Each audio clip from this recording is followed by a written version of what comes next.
Hello comrades, Ushanka Show is back. It's time for another long and boring story about life in the Soviet Union. Today's video is a part 3 of my review of Black on Red, My 44 Years Inside the Soviet Union, written by Robert Robinson, a black American engineer that went to Soviet Russia to make some money and ended up getting stuck there for 44 years. If you follow my Black on Red book review, I finished the previous video by the speech of the Soviet co-worker of Robert Robinson when he was complaining that Soviet government lied to us, and he sounded extremely disappointed that they promised that in 15 years we'll be ahead of America, yada yada. And I want to specify, so that was going on in middle of October or end of October 1941 when German army was at the gates of Moscow and it was a panic in the capital of Soviet Union. But there was one part of this disgruntled Soviet worker speech that was bothering me, and I guess no one else noticed it, so I wanted to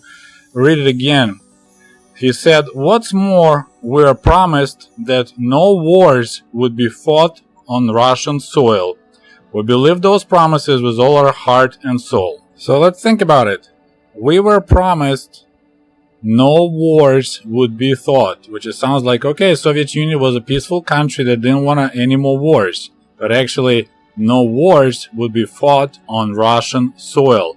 There's a big difference between no wars or no wars on Russian soil. And we need to give Comrade Stalin a credit. For a while he kept his promise. There was a war in Mongolia against Japan. There was war in Finland. There was occupation of Baltic states.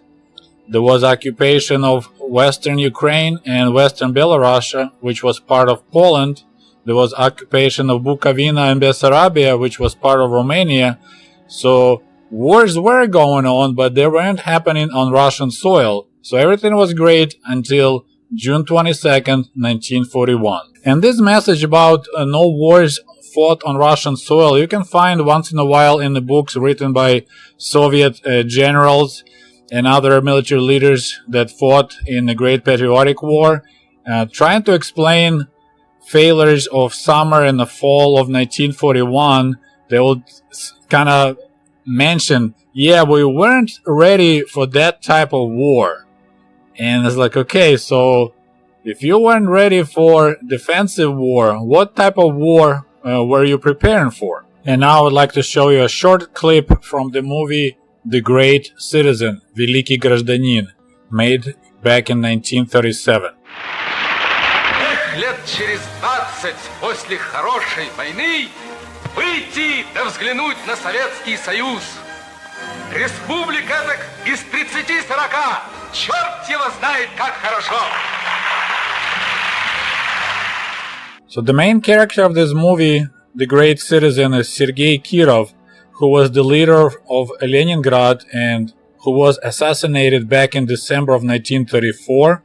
So the movie was made 3 years later. And Kirov's assassination is actually the event that kick-started the great purges of 1937-1938.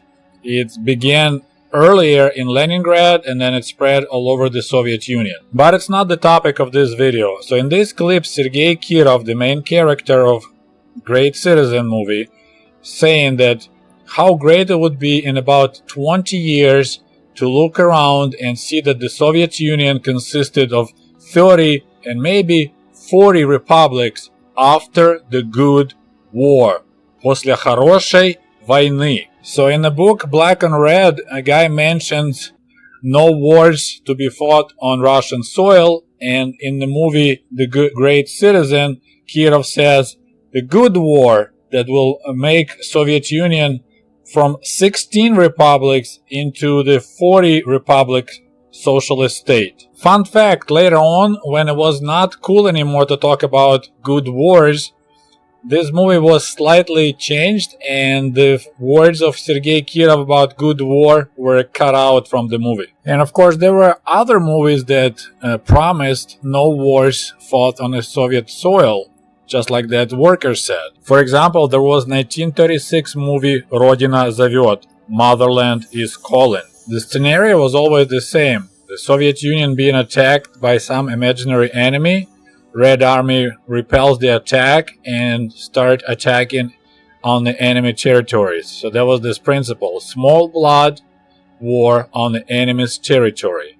Малой кровью на чужой земле. There was 1937 military sci-fi movie Глубокий рейд, The Deep Raid, about Soviet bomber forces. Movie plot: surprise enemy attack being repelled and Soviet bombers bring death and destruction to the enemy. But the most famous was the 1938 movie Если завтра война, If War Comes Tomorrow. And once again, the surprise attack of the sneaky enemy being repelled by the powerful blow of the Red Army. The whole country rises to the challenge and attacks the enemy. You'll find links to these movies in the comment sections below this video. Surprisingly, YouTube has those movies available. And of course, we must mention a book by Nikolai Shpanov that was published in 1939 called Первый удар, The First Strike, the book about the future war. That was actually the title of that book, the story about the future war. Fun fact, after Germany and Soviet Union signed the agreement about friendship and the borders, this book was banned and removed from the stores and the libraries. As you see, in Soviet Russia we like to party like it's 1984. And I also need to mention a poem published on December 31st, 1940, so that's a New Year Eve, in the newspaper Pravda, The Truth. А может быть, к 16 гербам еще гербы добавятся другие. Translation: and probably to the 16 existing coats of arms, гербы, there'll be other coats of arms added. Which means that the poet expresses hope that to the existing 16 Soviet Socialist republics, back in those days, Soviet Union had 16 republics. One was removed later, and I wonder if anybody knows what I'm talking about, because I grew up in a country that had 15 Soviet republics. So there's a hope there'll be more republics added to those 16th. So this is December 31st, 1940. So if we return to the words of the Soviet worker in this book, Black on Red, we are promised that no wars would be fought on Russian soil. We have to agree. Absolutely. Movies promised that, books promised that, and newspapers did that. So I see him being upset when the Germans were pretty much like 20 kilometers away from the capital of the Soviet Union. Promises were broken. Okay, my friends, so this concludes part 3, my review of the book Black on Red by Robert Robinson. I hope you enjoyed this show. If you have any questions or comments, you know what to do, and we'll talk to you soon. До свидания. Goodbye.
By the way, cool merch for cool comrades is available at the Ushanka store at teespring.com. Just a friendly reminder that my book American Diaries is available on Amazon.com, or shoot me an email if you would like to have a signed copy. Thank you. And if you love my channel and would like to show your support, please click on the link below this video and become the patron of the Ushanka Show. For as little as $1, you can help us grow and create the new, interesting videos about the life in Soviet Union.